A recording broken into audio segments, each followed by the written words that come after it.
Hello বন্ধুরা, আজকে আমি আরেকটা রেসিপি নিয়ে চলে এলাম। পুঁই শাক, কুমড়ো, আলু দিয়ে চিংড়ি মাছের তরকারি। তার জন্য সবার প্রথমে আমি চিংড়ি মাছটা ভালো করে ভেজে নেব।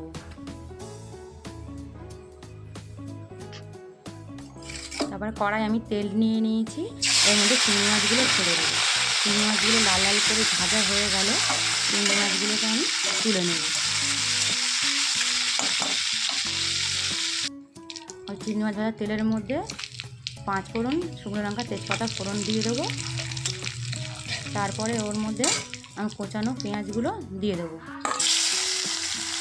কোচানো পেঁয়াজগুলো ভালো করে নেড়ে চেড়ে নিয়ে ভালো করে একটু লাল লাল করে ভেজে নেব। ভাজা হয়ে গেলে ওর মধ্যে কেটে রাখা কুমড়োর আলুটা দিয়ে দেবো।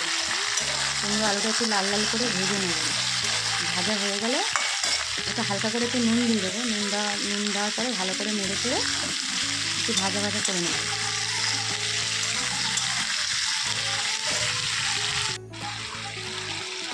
তারপর ওর মধ্যে ভেজে রাখা চিংড়ি মাছগুলো দিয়ে দেবো। দিয়ে তারপরে কাটা পুঁই শাকগুলো দিয়ে দেবো। দিয়ে হালকা হাতে নাড়াচাড়া করে ওর মধ্যে পরিমাণ মতো আমি জল দিয়ে একটু নাড়াচাড়া করে ঢাকা দিয়ে রেখে দেবো। একটু পরিমাণ মতো এবার জল দিয়ে দেবো। জল দিয়ে একটু নাড়াচাড়া করে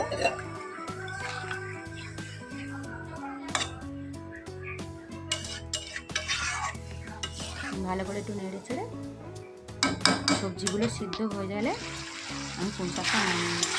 সবজিগুলো আমার সিদ্ধ হয়ে গেছে। পুঁই শাকটা অলমোস্ট আমার মোটামুটি কমপ্লিট হয়ে গেছে।